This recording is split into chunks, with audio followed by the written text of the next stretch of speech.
ನಾರಾಯಣಂ ನಮಸ್ಕೃತ್ಯ ನರಂ ಚೈವ ನರೋತ್ತಮಂ ದೇವೀಂ ಸರಸ್ವತೀಂ ವ್ಯಾಸಂ ತತೋ ಜಯಮುದೀರಯೇತ್. ದ್ವೈಪಾಯನೋಷ್ಟಪುಟನಿಸೃತಮಪ್ರಮೇಯಂ ಪುಣ್ಯಂ ಪವಿತ್ರಮತಪಾಪಹರಂ ಶಿವಂ ಚ ಯೋ ಭಾರತಂ ಸಮಧಿಗಚ್ಚತಿ ವಾಚ್ಯಮಾನಂ ಕಿಂ ತಸ್ಯ ಪುಷ್ಕರಜಲೈರಭಿಷೇಚನೇನ. ಜಯತಿ ಪರಾಶರಸೂನುಃ ಸತ್ಯವತಿ ಹೃದಯನಂದನೋ ವ್ಯಾಸಃ ಯಸ್ಯಾಸ್ಯ ಕಮಲಗಲಿತಂ ವಾङ्ಮಯಮೃತಂ ಜಗತ್ಪಿಬತಿ.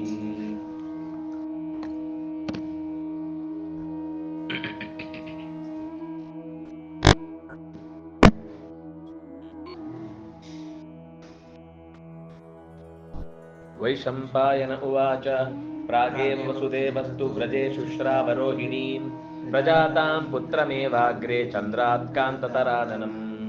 ಸನಂದಗೋಪಂ ತ್ವರಿತಃ ಪ್ರೋವಾಚ ಶುಭಯಾ ಗಿರಾ ಗಚ್ಛಾನಯಾ ಸಹೈವ ತ್ವಂ ವ್ರಜಮೇವ ಯಶೋದಯಾ. ತತ್ರ ತೌ ದಾರಕೌ ಗತ್ವಾ ಜಾತಕರ್ಮಾದಿಭಿರ್ಗುಣೈಃ ಯೋಜಯಿತ್ವಾ ವ್ರಜೇ तात ಸಂವರ್ಧಯ ಯಥಾ ಸುಖಂ. ರೌಹಿಣೇಯಂಚ ಪುತ್ರಂ ಮೇ ಪರಿರಕ್ಷ ಶಿಶುಂ ವ್ರಜೇ ಅಹಂ ವಾಚ್ಯೋ ಭವಿಷ್ಯಾಮಿ ಪಿತೃಪಕ್ಷೇಷು ಪುತ್ರಿಣಾಂ. ಯೋಹಮೇಕಸ್ಯ ಪುತ್ರಸ್ಯ ನ ಪಶ್ಯಾಮಿ ಶಿಶೋರ್ಮುಖಂ ಕ್ರಿಯತೆ ಹಿ ಬಲಾತ್ ಪ್ರಜ್ಞಾ ಪ್ರಾಜ್ಞಸ್ಯಾಪಿ ಸತೋ ಮಮ. ಅಸ್ಮಾದ್ಧಿತೆ ಭಯಂ ತದ್ಯಥಾ ರೋಹಿಣೇಯಂ ತ್ವಂ ನಂದಗೋಪಮಮಾತ್ಮಜಂ. ಗೋಪಾಯಸಿ ಯಥಾ तात ತತ್ವಾನ್ವೇಷಿ ತಥಾ ಕುರು ವಿಘ್ನಾ ಹಿ ಬಹವೋ ಲೋಕೆ ಬಾಲಾನುತ್ರಾಸಯಂತಿ. ಸ ಚ ಪುತ್ರೋ ಮಮ ವಿದ್ಯಾಯಾನ್ ಕನೀಯಾಂ ಚ ತವಾಪ್ಯಯಂ ಉಭಾವಪಿ ಸಮಂ ನಾಮ್ನಾ ನಿರೀಕ್ಷಸ್ವ ಯಥಾ ಸುಖಂ. ವರ್ಧಮಾನಾ ಉಭಾವೇತೋ ಸಮಾನ ವಯಸೌ ಯಥಾ ಶೋಭೇತಾಂ ಗೋವ್ರಜೇ ತಸ್ಮಿನ್ ನಂದಗೋಪ ತಥಾ ಕುರು. ವೈಶಂಪಾಯನರು ಪೂರ್ವದ ಕಥೆಯನ್ನು ಮುಂದುವರಿಸ್ತಾ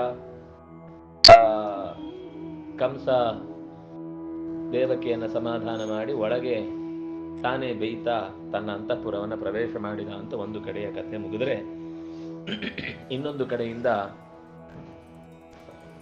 ವಸುದೇವನ ಕಡೆಯಲ್ಲಿ ಏನಾಯಿತು ಅನ್ನೋದನ್ನು ಹೇಳುತ್ತಿದ್ದಾರೆ. ಮೊದಲೇ ವಸುದೇವನ ಮಡದಿಯಾಗಿದ್ದಂತಹ ರೋಹಿಣಿಯನ್ನ ನಂದಗೋಪ ನೋಡಿಕೊಳ್ತಾ ಇದ್ದ. ಅವಳು ಅಲ್ಲಿದ್ಲು, ನಂದವ್ರಜದಲ್ಲಿದ್ಲು. ಮೊದಲು ತನ್ನದೇ ಗರ್ಭ ರೋಹಿಣಿಯ ಗರ್ಭವನ್ನು ಪ್ರವೇಶ ಮಾಡಿದ್ದು ಅದು ಗೊತ್ತಾಗಿದೆ ಅವನಿಗೆ. ಕಾಂತತರಾನನಂ ಪುತ್ರಂ ಅಗ್ರೇ ಏವ ಚಂದ್ರಾತ್ ಪ್ರಜಾತಾಂ. ರೋಹಿಣಿಯಲ್ಲಿ ತನ್ನ ಮಗು ಹುಟ್ಟಿರುವ ವಿಷಯವನ್ನ ಶುಶ್ರಾವ ಕೇಳಿಸಿಕೊಂಡ. ನಂದಗೋಪನನ್ನ ಕೂಡ್ಲೆ ಕರೆದು ಮಾತನಾಡ್ತಾನೆ ಶುಭಯಾಗಿರ, ಒಳ್ಳೆಯ ಮಾತಿನಿಂದ. ಯಶೋದೆಯೊಟ್ಟಿಗೆ ನೀನು ವ್ರಜದಲ್ಲೇ ಇರು. ಅಂದ್ರೆ ಮೋಸ್ಟ್ಲಿ ಇದೇನಾಗಿದೆ ಅಂದ್ರೆ ಮೊದಲವ್ರು ಹತ್ತಿರದಲ್ಲೇ ಇದ್ರು, ಈಗ ಸ್ವಲ್ಪ ದೂರಕ್ಕೆ ಹೋಗಿ ಅಂತ ಈ ಬಲರಾಮ ಹುಟ್ಟಿದಾಗ ಹೇಳಿದ ಮಾತಿದು. ಬಲರಾಮ ಹುಟ್ಟಿದಾಗ ಗಚ್ಚ ಅನಯ ಯಶೋದಯ ಸಹ ವ್ರಜಂ, ಅಂದ್ರೆ ಇವರು ಹತ್ತಿರದಲ್ಲೇ ಇದ್ರು. ಅಂದ್ರೆ ವಸುದೇವನ ಹಸುಕರುಗಳನ್ನೆಲ್ಲ ನೋಡ್ಕೊಳ್ತಾ ಇದ್ದವ ನಂದಗೋಪ. ಅವನ ಒಡೆತನ ಇದ್ದದ್ದು ವಸುದೇವನಿಗೆ. ಆದ್ರೆ ನಂದಗೋಪ ಅವನ ತಮ್ಮ ಅಂತಂದ್ರೆ ಶೂರಸೇನನಿಗೆ ಕ್ಷತ್ರಿಯ ಹೆಣ್ಣಿನಲ್ಲಿ ಹುಟ್ಟಿದವ ವಸುದೇವ, ವೈಶ್ಯ ಹೆಣ್ಣಿನಲ್ಲಿ ಹುಟ್ಟಿದವ ನಂದಗೋಪ. ಹಾಗಾಗಿ ಇಬ್ರು ಅಣ್ಣ ತಮ್ಮಂದ್ರು. ಹೇಗೆ ಶೂರನಿಗೆ ಹುಟ್ಟಿದ ಕ್ಷತ್ರಿಯ ಮಗಳು ಕುಂತಿ, ಶೂದ್ರ ಸ್ತ್ರೀಯಲ್ಲಿ ಹುಟ್ಟಿದ ಮಗಳು ಆರುಣಿ. ಆ ಆರುಣಿಯನ್ನ ವಿದುರನಿಗೆ ಮದುವೆ ಮಾಡಿ ಕೊಡ್ತಾರೆ, ಕುಂತಿಯನ್ನ ಪಾಂಡುವಿಗೆ ಮದುವೆ ಮಾಡಿ ಕೊಡ್ತಾರೆ. ಇದು ಕೂಡ ಹಾಗೇನೆ. ತತ್ರ ತೌ ದಾರಕೌ ಗತ್ವ ಜಾತಕರ್ಮಾದಿಭಿರ್ಗುಣೈ. ಅಂದ್ರೆ ಹುಡುಗರಿಗಿಬ್ಬರಿಗೂ ಕೂಡ ಗರ್ಗಾಚಾರ್ಯರ ಮೂಲಕ ಕ್ಷತ್ರಿಯೋಚಿತವಾದಂತಹ ಕರ್ಮಗಳನ್ನೇ ಮಾಡಬೇಕಿದೆ ಅನ್ನೋದನ್ನ ಅವನು ಸೂಚಿಸಿರ್ತಾನೆ. ಇಲ್ಲಿ ಬಂದದ್ದು ನೋಡಿದ್ರೆ ಇಲ್ಲ, ಇದು ಇಬ್ರು ಹುಟ್ಟಿ ಆಗಿದೆ. ವಸುದೇವನಿಗೆ ಮಾತು ಅಂದ್ರೆ ಕೃಷ್ಣನ ಹುಟ್ಟಿದ ನಂತರದ್ದೇ ಮಾತು. ತೌ ದಾರಕೌ ಗತ್ವ ಜನ್ಮ ಕರ್ಮಾದಿಭಿರ್ಗುಣೈ ಜಾತಕರ್ಮಾದಿಭಿರ್ಗುಣೈ. ಜಾತಕರ್ಮ ಅಂತ ಅನ್ನೋದು ಮೊದಲು ಮಾಡುವಂತಹ ಸಂಸ್ಕಾರ. ಅದನ್ನ ನೀನು ವ್ರಜದಲ್ಲಿ ಕೊಂಡು ಹೋಗಿ ಸಂವರ್ಧಯ, ಮಕ್ಕಳನ್ನು ಚೆನ್ನಾಗಿ ಬೆಳೆಸು. ಯಥಾ ಸುಖಂ ಸಂವರ್ಧಯ, ಚೆನ್ನಾಗಿ ಅವರನ್ನ ಬೆಳೆಸು. ರೌಹಿಣೇಯಂ ಹೆಸರಿಟ್ಟಿಲ್ಲ ಅನ್ಸುತ್ತೆ ಮೋಸ್ಟ್ಲಿ ಆವಾಗ, ಅದಕ್ಕೆ ಹೆಸರು ಕರೆಯಲ್ಲ. ರೋಹಿಣಿಯಲ್ಲಿ ಹುಟ್ಟಿದವ ತಂ ಪರಿರಕ್ಷ, ಚೆನ್ನಾಗಿ ನೋಡಿಕೊ. ಇಲ್ಲ ಅಂದ್ರೆ ನಾನು ವಾಚ್ಯೋ ಭವಿಷ್ಯಾಮಿ, ನಿಂದೆಗೆ ಒಳಗಾಗ್ತೀನಿ. ವಾಚ್ಯ ಅನ್ನೋ ಶಬ್ದಕ್ಕೆ ಬಹಳ ಕಡೆ ನಿಂದೆ ಅಂತ ಅರ್ಥದಲ್ಲಿ, ಅಂದರೆ ಬೈತಾರೆ ಅಂತ ಅರ್ಥ. ಅಹಂ ವಾಚ್ಯೋ ಭವಿಷ್ಯಾಮಿ ಪಿತೃಪಕ್ಷೇಶು ಪುತ್ರಿಣ, ತಂದೆಯ ಕಡೆಯಲ್ಲಿದ್ದು ಏನು ಮಾಡಲಿಲ್ಲ, ಹೆತ್ತು ಕೊಟ್ಟು ಬಿಟ್ಟ, ಅವನ ಪಾಡಿಗೆ ಅವನು ಇದ್ದು ಬಿಟ್ಟ, ಏನು ಮಾಡಲಿಲ್ಲ ಅಂತ ನಾಳೆ ನನ್ನನ್ನು ಬೈತಾರೆ. ಅದಕ್ಕೋಸ್ಕರ ಅದರಲ್ಲೂ ಈ ನನ್ನ ಬಲರಾಮನ ಮುಖನೇ ನೋಡಿಲ್ಲ ಅವನು. ಕೃಷ್ಣನದ್ದಾದರೂ ಅವರಿಗೊಂದು ಸ್ವಲ್ಪ ಹೊತ್ತು ದರ್ಶನ ಆಗಿದೆ, ಮಗುವಿನ ಚಂದದ ರೂಪ ದರ್ಶನ ಆಗಿದೆ, ಮತ್ತೆ ಮಗುವಾದಾಗ ಮಾಮೂಲು ಮಗುವಿನ ಮುಖವನ್ನು ನೋಡಿದ್ದಾನೆ. ಆದರೆ ಮೊದಲನೇ ಮಗುವಿನ ಮುಖವನ್ನೇ ನೋಡಿಲ್ಲ. ನನ್ನ ಮನಸ್ಸು ಕೂಡ ಎಳೀತಾ ಇದೆ, ಆ ಮಗುವಿನ ರಕ್ಷಣೆಯ ದೃಷ್ಟಿಯಲ್ಲಿ ನಾನು ಏನ್ ಮಾಡಬೇಕಿತ್ತು ಅದನ್ನು ಮಾಡಿಲ್ಲ ಅನ್ನೋದು ನನ್ನನ್ನು ಯೋಚನೆ ಮಾಡ್ತಾ ಇದೆ. ನನಗೆ ಭಯ ಏನು ಅಂತಂದ್ರೆ, ಸ್ವಲ್ಪವೂ ಕರುಣೆ ಇಲ್ಲದಂತಹ ಕಂಸನ ಯೋಚನೆ ಮಕ್ಕಳನ್ನ ಕೊಲ್ಲುವ ವಿಷಯದಲ್ಲಿ ಯಾವತ್ತೂ ಸ್ವಲ್ಪವೂ ಹಿಂದೆ ಸರಿಯಲ್ಲ. ಅದರಿಂದಾಗಿ ರೋಹಿಣಿಯನನ್ನು ನೀನು ಚೆನ್ನಾಗಿ ನಂದಗೋಪ ನೋಡ್ಕೊಳ್ಬೇಕಪ್ಪ, ನನ್ನ ಮಗುವನ್ನು ನೀನು ನೋಡ್ಕೊಳ್ತಿ ಅಂತ ಯೋಚಿಸಿಯೇ ನಿನ್ನ ಕೈಗೆ ಬಿಟ್ಟಿದ್ದೇನೆ. ಗೋಪಾಯಸಿ ಹೇಗೆ ತತ್ವವನ್ನ ಹುಡುಕಾಟ ನಡೆಸುವವ ಆ ತತ್ವದ ವಿಷಯದಲ್ಲಿ ಜಾಗ್ರತೆ ವಹಿಸ್ತಾನೋ, ಹಾಗೆ ಸಂಕರ್ಷಣ ಅಂದ್ರೆ ತತ್ವ ಹುಡುಕ್ಲಿಕ್ಕೆ ಒಂದು ದಾರಿ ಅಲ್ವಾ. ಅದರಿಂದಾಗಿ ಅದೊಂಥರ ಪನ್ನಲ್ಲಿ ವ್ಯಾಸರು ಪ್ರತಿಪಾದನೆ ಮಾಡಿದ ಹಾಗೆ ಕಾಣುತ್ತೆ. ಹಾಗೇ ನೀನು ಈ ಬಲರಾಮನನ್ನು ಕೂಡ ನೋಡ್ಕೊ. ವಿಘ್ನಾಹಿ ಬಹವೋ ಲೋಕೆ ಬಾಲಾನುತ್ರಾಸಯಂತಿ, ಮಕ್ಕಳನ್ನು ನೋಡ್ಕೊಳ್ಳೋ ವಿಷಯದಲ್ಲಿ ನೂರಾರು ತೊಂದರೆಗಳು ಬರ್ತಾ ಇರ್ತವೆ. ಬಾಲಗ್ರಹಗಳು ಅಂತೆ, ಅದಂತೆ ಇದಂತೆ ದೃಷ್ಟಿಯಂತೆ ನೂರಾರು ತೊಂದರೆಗಳು ಬರ್ತಾ ಇರುತ್ತೆ. ಅದರಿಂದಾಗಿ ಸ್ವಲ್ಪ ಜಾಗ್ರತೆಯಿಂದ ನೀನು ನೋಡ್ಕೊಳ್ಬೇಕು. ದೊಡ್ಡವನು ಚಿಕ್ಕವನು ಇಬ್ರು ನಿನ್ ಕೈಲಿದ್ದಾರಪ್ಪ, ಇಬ್ಬರನ್ನು ನಿನ್ ಕೈಗೆ ಬಿಡಿದೀನಿ. ಅವ್ರ ಕಡೆಯಿಂದ ಕೊಟ್ಟದ್ದನ್ನು ನೀನು ಉಳಿಸ್ಕೊಳ್ಳಿಲ್ಲ, ಆದ್ರೆ ಇವನ್ ಕಡೆಯಿಂದ ಕೊಟ್ಟ ಎರಡನ್ನು ಅವನು ಚೆನ್ನಾಗಿ ನೋಡ್ಕೊಂಡ. ಉಳಿಸ್ಕೊಳ್ಳಿಲ್ಲ ಅಂತ ಅನ್ನೋದು ಲೋಕದ ದೃಷ್ಟಿಯಿಂದ. ವಸ್ತುತಃ ಆ ಮಗು ಮತ್ತೆ ಮುಂದೆ ಬರುತ್ತೆ ಏಕಾನಂಶ.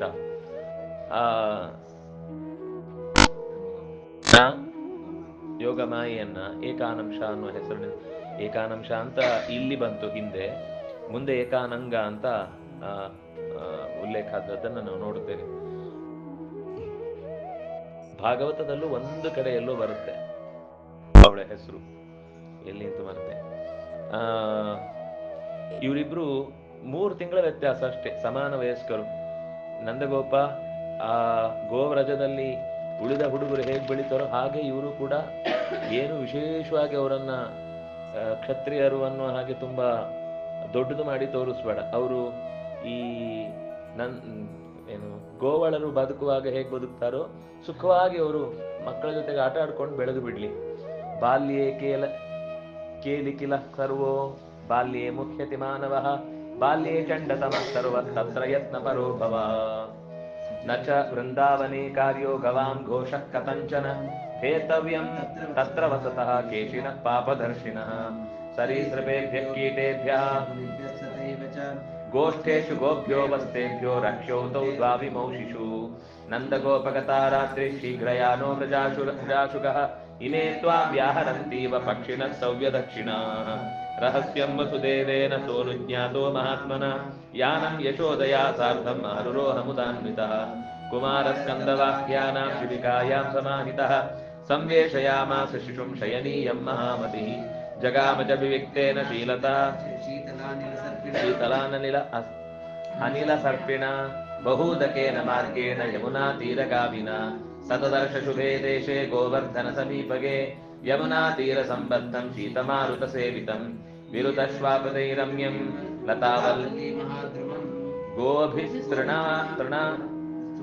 ತೃಣವಿಲಗ್ನಾಭಿಃ ಚಂದತೀಭಿಃ ಅಲಂಕೃತಂ ಸಮಪ್ರಚಾರ ಚ ಗವಾಂ ಸಮತೀರ್ಥ ಜಲಾಶಯಂ ವೃಷಾಣಾಂ ಸಂಧರಾತೈಶ್ಚ ವಿಷಾಣೋತ್ಕೃಷ್ಟಪಾದಪಂ ಭಾಸಾ ಆಮಿಷದಾನುಗಸೃತೈಃ ಶೇನೈಃ ಆಮಿಷಗೃಧ್ನುಭಿಃ ಶೃಗಾಲ ಮೃಗಸಿಂಹೈಶ್ಚ ವಸಾಮೇದಾಶಿಷೋರ್ಮೃತಂ. ವಸಾಮ ಆಶಿವಿ ಸರಿ, ವಸಾಮೇದ ಎನ್ನುವುದು ಹಾ, ವಸ ಮತ್ತು ಮೇಧ. ವಸಾಮ ಅಲ್ಲ, ಅದು ಒಪ್ಪ. ವಸ ಮತ್ತು ಮೇಧಸ್. ವಸಾಗಂಧೆ ಆ ನಾಟಕದಲ್ಲಿ ಬರುತ್ತಲ್ಲ. ವಸ ಅಂದ್ರೆ ದೇಹದ ಆ, ಕೊಬ್ಬು, ಮಾಂಸವನ್ನು ಬೇಯಿಸುವಾಗ ಹುಟ್ಟುವ ಕೊಬ್ಬು ವಸ. ಅದರ ಪರಿಮಳ ಬರೋಳು ಅಂತ ರಾಕ್ಷಸಿ ವೇಣಿ ಸಂಹಾರ. ಕೇಲಿ ಕಿಲಹ. ಕೇಲಿ ಅಂದ್ರೆ ಆಟ. ಆಟದಲ್ಲೇ ಕಿಲ ಅಂತ ಬಾಲ್ಯವನ್ನ ಕಳೆಯುವಂತ ಅಶಿ. ಆಶಿಬಿಗೆ ಅಲ್ಲ. ಯಾಕಂದ್ರೆ ಆಶಿ ಅಂತಾಗಿದ್ರೆ ಅದು ಮೂರ್ಧನ್ಯ ಶಕಾರ ಇರ್ಬೇಕಿತ್ತು. ಹಾ, ಅದೇ ಸರಿ ಸರಿ, ಹಾಗೆ ಹೇಳ್ಬೇಕಿತ್ತು. ನಾನು ಆಶಿಷಃ ಅಂತ ಶಕಾರ ಬಂದಿದ್ದು ಯೋಚನೆ ಮಾಡಿದೆ. ಬಾಲ್ಯೆ ಚಂಡತಮಃ. ಮನುಷ್ಯ ಎಲ್ಲರೂ ಕೂಡ ಬಾಲ್ಯದಲ್ಲಿ ಬಹಳ ಬೇಗ ಮೋಹಕ್ಕೊಳಗಾಗಿ ಏನೋ ಅನರ್ಥ ಮಾಡ್ಕೊಳ್ತಾರೆ. ಅದರಿಂದಾಗಿ ಸ್ವಲ್ಪ ಜಾಗ್ರತೆಯಿಂದ ಯತ್ನ ಪರೋಭವ. ಸರ್ವ ತತ್ರ ಯತ್ನ ಪರೋಭವ. ಎಲ್ಲವೂ ಜೀವನಕ್ಕೆ ಅಪಾಯಕಾರಿಯಾಗಿರುತ್ತೆ. ಅದರಿಂದಾಗಿ ಸ್ವಲ್ಪ ಜಾಗ್ರತೆಯಾಗಿ ಇರು. ಚಂಡತಮ ಅಂತ ಯಾರಿಗೆ ಹೇಳಿದ್ದು? ಜೀವಕ್ಕೆ ಹೇಳಿದ್ದ. ಸರ್ವ ಎಲ್ಲವೂ ಒಂಥರ ಭಯಾನಕವಾಗೇ ಇರುತ್ತೆ ಜೀವನದಲ್ಲಿ ಎದುರುಗಡೆ ಬರುವಂಥದ್ದು ಎಲ್ಲವೂ ಕೂಡ. ಗವಾಂ ಘೋಷಃ ನ ಚ ವೃಂದಾವನೇ ಕಾರ್ಯಃ ಕಥಂಚನ. ಗವಾಂ ಘೋಷಃ ವಾಸದ ಸ್ಥಳ. ಘೋಷ ಅಂದ್ರೆ ವಾಸಸ್ಥಳ ತಾನೆ. ಅಲ್ಲಿ ವೃಂದಾವನದಲ್ಲಿ ಈಗ ಇರಬೇಡ, ಯಾಕಂದ್ರೆ ಕೇಶಿ ಅನ್ನೋನು ಅಲ್ಲಿ ಇದ್ದಾನೆ ಅಂತ ಮುಂದೆ ಬರುತ್ತಾ. ಕೇಶಿನಃ ಪಾಪದರ್ಶಿನಃ ವಸತಃ. ಅಲ್ಲಿ ವಾಸ ಮಾಡ್ತಾ ಇದ್ದಾನೆ. ಸ್ವಲ್ಪ ಜಾಗ್ರತೆಯಿಂದ ಭಯ ಪಡಬೇಕು ಅವನ ವಿಷಯದಲ್ಲಿ. ಭೇತವ್ಯಂ ತತ್ರ ವಸತಃ. ಅಲ್ಲಿ ವಾಸ ಮಾಡೋಕೆ ಸ್ವಲ್ಪ ಭಯ ಪಡಬೇಕು. ಅಷ್ಟೇ ಅಲ್ಲ, ಸರೀಸೃಪಗಳು, ಕೀಟಗಳು, ಕ್ರೂರ ಪಕ್ಷಿಗಳು ಇತ್ಯಾದಿಗಳೆಲ್ಲವೂ ಕೂಡ ಅಲ್ಲಿರ್ತಾವೆ. ಗೋಷ್ಠದಲ್ಲಿ, ಕೊಟ್ಟಿಗೆಯಲ್ಲಿ ಗೋವುಗಳು ವಾಸವಾಗುವಾಗ ಅವುಗಳನ್ನೇ ಎಂತ ಚಂದದ ಮಾತು ಅಂದ್ರೆ, ಹಸುಗಳನ್ನೇ ಎಷ್ಟು ಪ್ರೀತಿಯಿಂದ ನೋಡ್ಕೊಳ್ತೀಯ ಹಾಗೆ ನನ್ನ 2 ಮಕ್ಕಳನ್ನು ನೋಡ್ಕೊ ಅಂತಾನೆ. ಗೋಷ್ಠೇಶು ಗೋಭ್ಯೋ ವಸುಭ್ಯೋ ರಕ್ಷೋ ತೇ ದ್ವಾವಿಮೌ ಶಿಶು. ಅದೇ ರೀತಿ ಈ 2 ಮಕ್ಕಳು ಕೂಡ ನಿನಗೆ. ನಂದಗೋಪ ರಾತ್ರಿಯು ಕಳೀತಾ ಬಂತು. ಇದೆಲ್ಲ ರಾತ್ರಿ ಆಡಿದ ಮಾತು. ರಾತ್ರಿ ಗತ ಕತ್ಲೆಯಲ್ಲಿ. ಯಾಕಂದ್ರೆ ಇದು ಕಂಸನ ಎದುರುಗಡೆ ತಿಳಿಯುವ ಹಾಗೆ ಘಂಟಾಘೋಷವಾಗಿ ಮಾತನಾಡುವ ಮೀಟಿಂಗ್ ಅಲ್ಲ. ಗುಟ್ಟಾಗಿ ಮಾತಾಡ್ತಾ ಇದ್ದಾರೆ. ಬೇಗ ಹೊರಡು, ಶೀಘ್ರಯಾನ ವ್ರಜ ಆಶುಗ. ಬೇಗ ಹೊರಡು ಇಲ್ಲಿಂದ, ಸ್ವಲ್ಪ ತಡ ಮಾಡಬೇಡ ನೀನು. ಇಮೇ ತ್ವಾಂ ವ್ಯಾಹರಂತೀವ ಪಕ್ಷಿಣಃ ಸವ್ಯ ದಕ್ಷಿಣ. 2 ಕಡೆ ಈಗ ಬೆಳಗಿನ ಚಿಲಿಪಿಲಿಯ ಸಂಧ್ಯಾಕಾಲದ ಹೊತ್ತಿಗೆ ಅವುಗಳು ಕೂಗುವ ಧ್ವನಿ ಶುರುವಾಯಿತು. ಅಂದ್ರೆ ಸಂಧ್ಯಾಕಾಲ ಬಂತು ಅಂತ ಅರ್ಥ. ಹೊರಡು ನೀನು. ಈ ರೀತಿ ರಹಸ್ಯವಾಗಿ ವಸುದೇವನ ಜೊತೆಗೆ ಮಾತನಾಡುತ್ತಾ ಇದ್ದವನು ವಸುದೇವನ ಅನುಜ್ಞೆಯನ್ನು ಪಡೆದು ತನ್ನ ಯಾನವನ್ನು ಹಿಡಿದು ಯಶೋದೆಯ ಜೊತೆಗೆ ಸಂತೋಷದಿಂದ ಅವನು ಮಾತಾಡಿದ ತುಂಬಾ ಸಂತೋಷ ಆಯಿತು ಅವನಿಗೆ. ನಂದಗೋಪನಿಗೆ ವಸುದೇವನ ಜೊತೆಗೆ ಒಂದು ಮಾತುಕತೆ ಆಡಿದ್ದು ತುಂಬಾ ಸಂತೋಷ ಆಯಿತು. ರಥವನ್ನೇರಿ ಹೊರಟ. ಇದು ಯಾನ ಅಂತ ಹೇಳಿದ್ರೆ ಶಿಬಿಕ. ಇಲ್ಲಿ ಮುಂದೆ ಯಾನ ಅಂತ ಅಷ್ಟೇ ಹೇಳಿದ್ರೆ ಮುಂದೆ ಏನು ಯಾನ ಅಂದ್ರೆ ಶಿಬಿಕ. ಪಲ್ಲಕ್ಕಿಯಲ್ಲಿ ಅವರನ್ನ ಹೊತ್ತು ಒಯ್ಯುವವರೆಲ್ಲ ಕರ್ಕೊಂಡು ಹೋದ್ರು. ಮಗುವನ್ನು ಅಲ್ಲೇ ಮಲಗಿಸಿದ. ಜೊತೆಗೆ ಕೃಷ್ಣನನ್ನ ಶಯನೀಯಂ. ಇಲ್ಲಿ ಶಿಶುಂ ಸಂವೇಶಯ ಮಾಸ.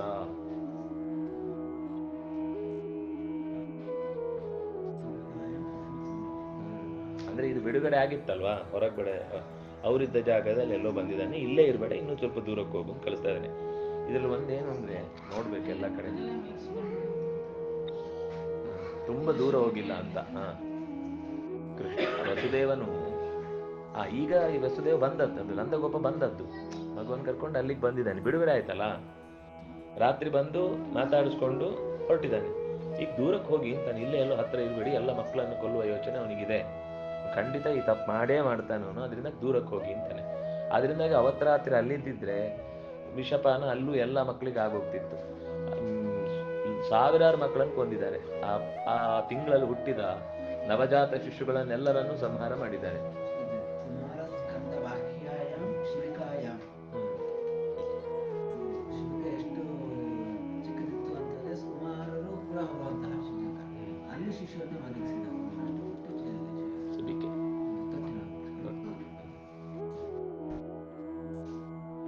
ಹಾ ಹಾ ಕುಮಾರೈಃ ಸ್ಕಂದೇನ ವಾಕ್ಯ.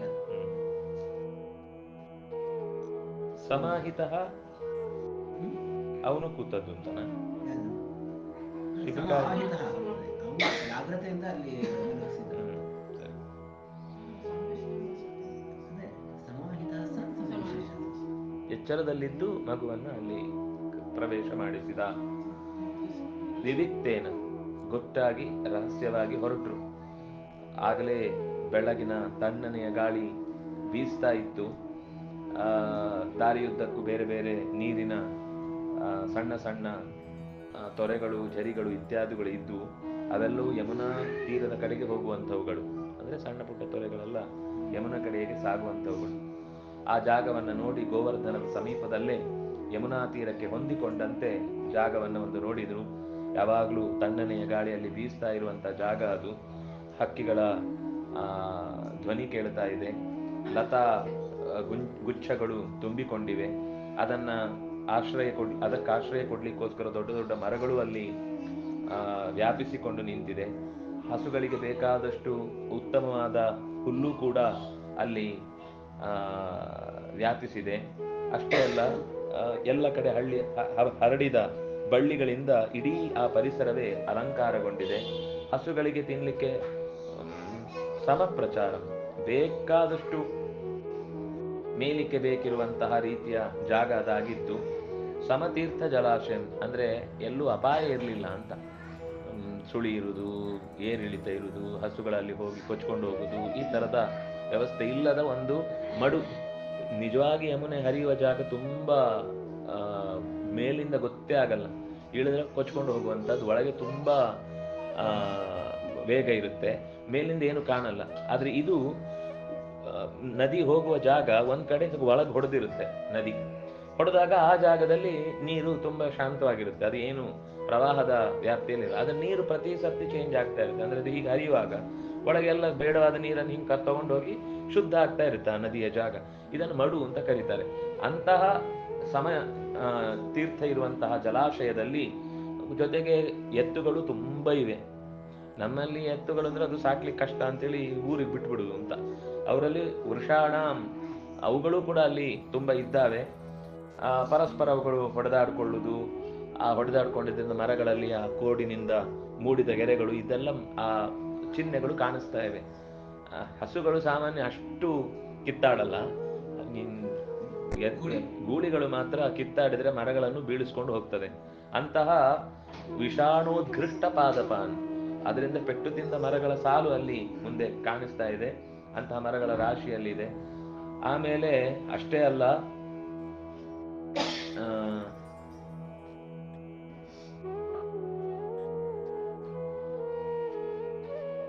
ಆಮಿಷಾದ ಅನುಸೃತೈ, ಅದು ಸರಿ. ಭಾಸಾಮಿಷಾದ ಅನುಸಾದ ಅಂದ್ರೇನು?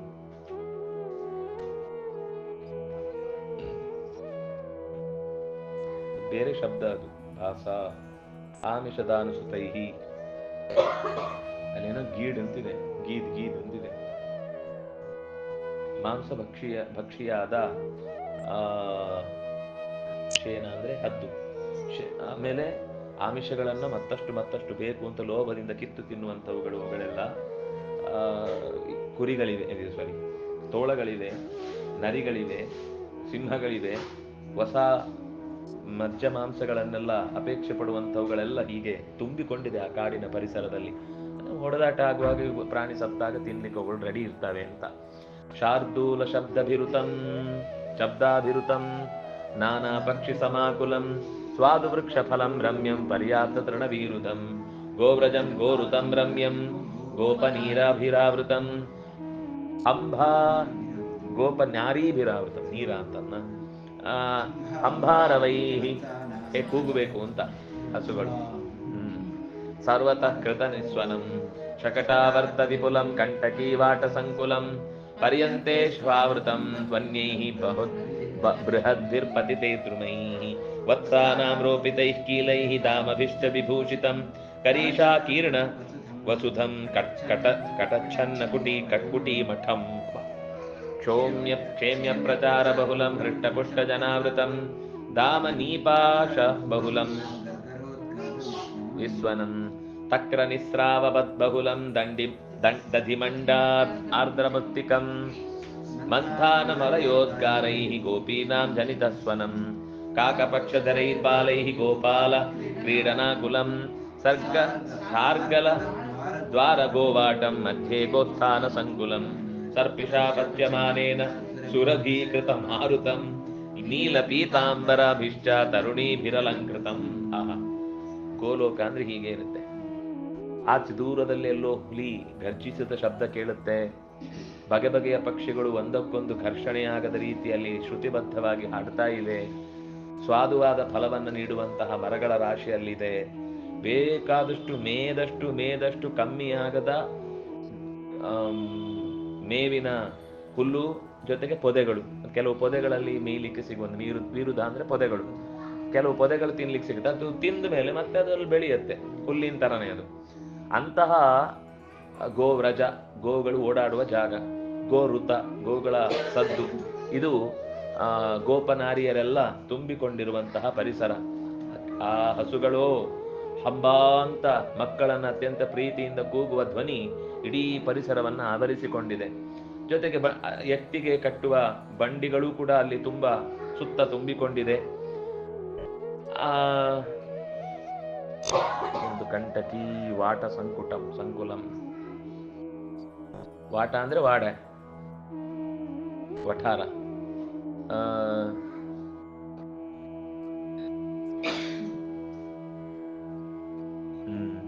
ಹೊರಭಾಗದಲ್ಲಿ ಅವರ ಗೋವುಗಳಿಗೆ ರಕ್ಷಣೆಗೋಸ್ಕರ ಮುಳ್ಳಿನ ಬೇಲಿಗಳನ್ನ ಹಾಕಿದ್ದಾರೆ.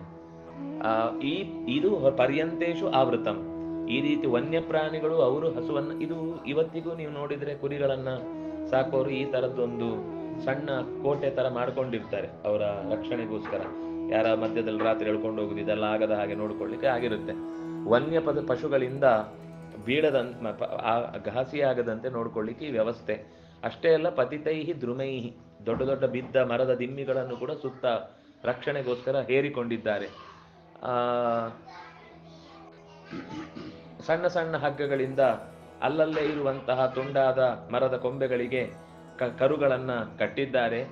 ಅಲ್ಲಲ್ಲೇ ಹಸುಗಳು ಸಗಣಿಯನ್ನ, ಗೋಮಯವನ್ನ ಹಾಕಿದ್ದಾರೆ. ಅದರಿಂದ ಆಕೀರ್ಣ ವಸುಧಂ, ಅದರಿಂದ ಇಡೀ ಪರಿಸರದಲ್ಲಿ ಅಲ್ಲಲ್ಲಲ್ಲಿ ಗೋಮಯ ತುಂಬಿದೆ. ಅದು ಅವರಿಗೆ ಪರಿಮಳ.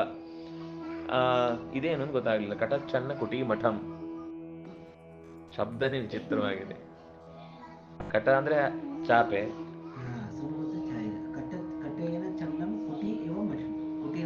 ಕುಟೀರ, ಮಠ ಅಂದ್ರೆ ಮನೆ. ಗೊತ್ತಾಯ್ತು. ಚಾಪೆಯಿಂದ ಹೊದೆಸಿದ ಮನೆಗಳೆಲ್ಲ ಅದರಿಂದ ಏನ್ ಶಬ್ದ.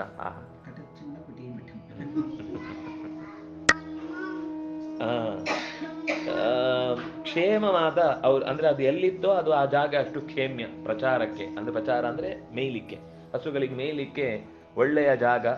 ಮೇದು ಹೃಷ್ಟಪುಷ್ಟ, ಚೆನ್ನಾಗಿ ದಷ್ಟಪುಷ್ಟವಾಗಿ ಬೆಳೆದಿದೆ. ಜನರು ಅದರಿಂದ ಖುಷಿಗೊಂಡು ಅವರೂ ಕೂಡ ಮಾನಸಿಕವಾಗಿ ಸಂತೋಷವಾಗಿದ್ದಾರೆ. ಹಗ್ಗಗಳಿಂದ ಕಟ್ಟಿದ ಹಸುಗಳೆಲ್ಲ ಅಲ್ಲಿ ಓಡಾಡ್ತಾ ಇರಬೇಕಾದ್ರೆ ಅವುಗಳ ಕೊರಳಿಗೆ ಕಟ್ಟಿದಂತಹ ಗಂಟಾ ಧ್ವನಿಗಳೆಲ್ಲ ಶಬ್ದ ಮಾಡಿದ್ರೆ, ಅದಕ್ಕೆ ಹಸುಗಳಿದ್ದಲ್ಲೆಲ್ಲ ಟಣ್ ಟಣ್ ಟಣ್ ಟಣ್ ಅಂತ ಏನೊಂದು ಶಬ್ದ ಬರ್ತಾನೇ ಇರುತ್ತೆ. ಅದು ಬಂದ್ರೆ ಒಕ್ಕಲಿದೆ ಅಂತ ಅರ್ಥ ಮನೆ. ಅದಿಲ್ಲ ಅಂದ್ರೆ ಮನೆಯಲ್ಲಿ ಯಾರಿಲ್ಲ ಅಂತ.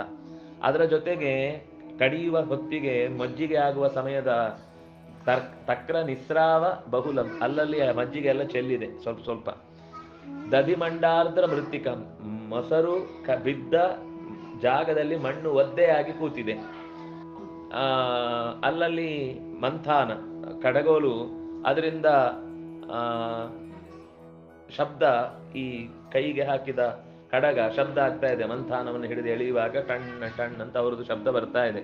ಗೋಪೀನಾಂ ಜನಿತ ಸ್ವನಂ. ಇನ್ನು ಹುಡುಗರು ತಲೆ ಕೂದಲನ್ನು ಮಧ್ಯಕ್ಕೆ ಬಾಚಿ ಉದ್ದಕ್ಕೆ ಬಿಟ್ಬಿಟ್ಟಿದ್ದಾರೆ ಕಾಕಪಕ್ಷಧರರಾಗಿ. ಎಲ್ಲ ಗೋಪಾಲಕರು ಓಡಾಡ್ತಾ ಇದ್ದಾರೆ. ಓಡಾಡ್ತಾ ಆಟ ಆಡ್ತಾ ಇದ್ದಾರೆ.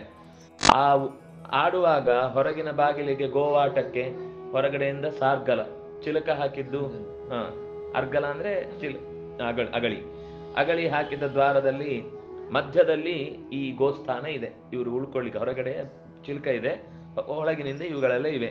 ಅಂದ್ರೆ ಇವರಿಗೊಂದು ಬೇರೆ ಜಾಗ, ಅವುಗಳಿಗೊಂದು ಬೇರೆ ಜಾಗ ಅಂತಿಲ್ಲ. ಅವ್ರು ಎಲ್ಲಿರ್ತಾರೆ ಇವ್ರು ಎಲ್ಲಿರ್ತಾರೆ ಅವುಗಳಲ್ಲಿ ಇರ್ತವೆ. ಇನ್ನು ಬೆಣ್ಣೆ ಕಡದದ್ದನ್ನ ಅದನ್ನ ಕಾಯಿಸುವಾಗ ಸರ್ಪಿಷ ಪಚ್ಚಮಾನೇನ ಸುರಭೀಕೃತ ಮಾರುತಂ, ಇಡೀ ಜಾಗ ಆಗ ತಾನೇ ನವನೀತ ಹೊಸದಾಗಿ ಬಂದ ಬೆಣ್ಣೆಯನ್ನ ಕಾಯಿಸ್ತಾ ಇದ್ರೆ ಇಡೀ ಪರಿಸರ ಗೋವಿನ ತುಪ್ಪದ ಪರಿಮಳ. ಅದು ಕಾಯಿಸಿದವರಿಗೆ ಗೊತ್ತಿರುತ್ತೆ ಎಂಥ ಪರಿಮಳ ಇರುತ್ತೆ ಅಂತ. ಒಂದು ಊರಿಗೆ ಬರುತ್ತೆ ಅಷ್ಟು ಪರಿಮಳ ಅದು. ಹೀಗೆ ನೀಲವಾದ ಪೀತಾಂಬರವನ್ನ ಉಟ್ಟಂತಹ ಹೆಣ್ಣು ಮಕ್ಕಳೆಲ್ಲ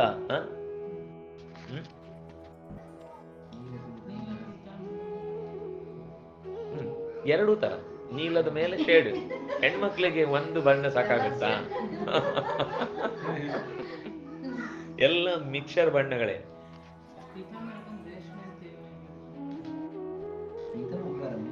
ಅಷ್ಟೇ ಆಗತ್ತ.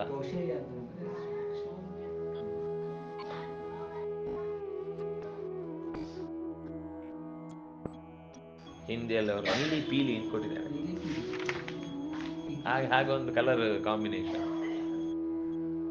ವನ್ಯ ಪುಷ್ಪಾವತಂಸಾಭಿಃ ಗೋಪಕನ್ಯಾಭಿರಾವೃತಂ ಶಿರೋಭಿಧೃತ ಕುಂಭಾಭಿರ್ಬದ್ಧೈರಗ್ರಸ್ತನಾಂಬರೈಃ ಯಮುನಾ ತೀರಮಾರ್ಗೇಣ ಜಲಹಾರೀ ವಿರಾವೃತಂ ತತತ್ರ ಪ್ರಹಸನ್ ಹೃಷ್ಟೋ ಗೋವ್ರಜಂ ಗೋಪನಾದಿತಂ ಪ್ರತ್ಯುದ್ಗತೋ ಗೋಪವೃದ್ಧೈ ಶ್ರೀಭಿರ್ವೃದ್ಧಾಭಿರೇವ ಚ ನಿವೇಶಂ ರೋಚಯಾಮಾಸ ಪರಿವರ್ತೆ ಸುಖಾಶ್ರಯೇ ಸಾ ಯತ್ರ ರೋಹಿಣೀ ದೇವಿ ವಸುದೇವ ಸುಖಾವಹ ತತ್ರ ತಂ ಬಾಲಸೂರ್ಯಾಪಂ ಕೃಷ್ಣಂ ಗೂಢಂ ನಿವೇಶಯತ್. ಅಂದ್ರೆ ಇವರಿದ್ದ ಜಾಗ ಬೇರೆ ಇತ್ತು ಮೊದಲು, ಯಶೋದೆ ಮತ್ತು ನಂದಗೋಪ. ಈಗ ಆಚೆಗೆ ಹೋದದ್ದು. ಇನ್ನೂ ಒಂದು ಯೋಚನೆ ಮಾಡಬೇಕಾದ ಸಂಗತಿ ಎಲ್ಲಿದೆ ನಂಗೆ ಇಲ್ಲಿ ತನಕ ಗೊತ್ತಾಗಿಲ್ಲ. ಯಮುನೆಯನ್ನು ದಾಟಿದ್ರು ಅನ್ನೋ ಅಂಶ ಭಾಗವತದಲ್ಲಿ ಇಲ್ಲ, ಇಲ್ಲೂ ಬರಲಿಲ್ಲ. ಅದ್ ಕತೆ ಎಲ್ಲಿಂದ ಬಂತು? ಅಲ್ಲಿ ಬಿಡು, ವ್ಯಾಸರು ಹೇಳಿದ್ರಲ್ಲಿ ಎಲ್ಲೂ ಇಲ್ಲ, ವಿಷ್ಣು ಪುರಾಣದಲ್ಲೂ ಇಲ್ಲ.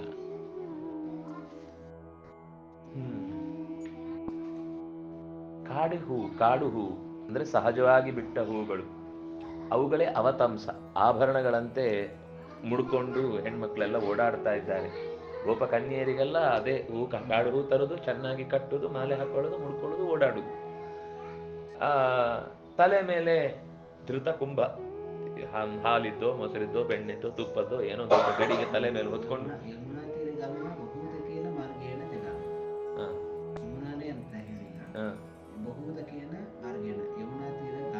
ಅದೇ ಯಮುನಾ ತೀರದ ಕಡೆಗೆ ಹೋಗಿ ಸೇರುವ ತೊರೆಗಳಿಂದ ಕೂಡಿದ ಜಾಗದಲ್ಲಿ ಹೋದ್ರು. ಯಮುನೆಯನ್ನು ದಾಟಿದ್ರು ಅಂತಿಲ್ಲ. ಯಮುನಾ ತೀರ ಮಾರ್ಗೇಣ ಜಲಹಾರೀಭಿರಾವೃತಂ ತತತ್ರ ಪ್ರಾವಿಶನ್ ಹೃಷ್ಟಃ ಗೋವ್ರಜಂ ಗೋಪನಾದಿತಂ.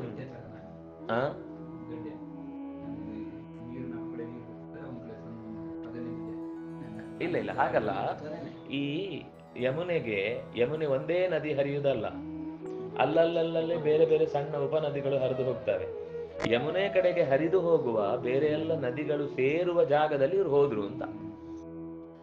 ಯಮುನೆಯನ್ನ ದಾಟಿದ್ರು ಅಂತಿಲ್ಲ, ಯಮುನೆಗೆ ಸೇರುವ ಬೇರೆ ಬೇರೆ ನದಿಗಳುಳ್ಳ ಜಾಗದಲ್ಲಿ ಹೋದ್ರು. ಯಮುನಾ ತೀರದಲ್ಲೇ ಮಾರ್ಗ, ಯಮುನಾ ತೀರ ಮಾರ್ಗ. ಯಮುನೆ ಒಂದು ತೀರದಲ್ಲಿದೆ. ಈ ಭಟ್ಕಳದಿಂದ ಇದಕ್ಕೆ ಕುಂದಾಪುರದಿಂದ ಹೋಗುವಾಗ ಒಂದ್ ಸೈಡ್ ಪೂರ್ತಿ ಬರೀ ಸಮುದ್ರನೇ, ಒಂದು 2-3 ಕಿಲೋಮೀಟರ್ ಗಟ್ಟಲೆ ಬರೀ ನೀರು, ಆಚೆಯಿಂದ ಸಮುದ್ರ ಕಾಣುತ್ತೆ, ಈಚೆಯಿಂದ ರಸ್ತೆ ಇರುತ್ತೆ. ಹಾಗೆ ಇದು ಯಮುನೆ ಒಂದು ತೀರದಲ್ಲಿದೆ. ಹಾಗೆ ಇವರು ದಾಟಿಕೊಂಡು ಆ ಗೋವ್ರಜವನ್ನು ಹೋಗಿ ಸೇರಿದ್ರು.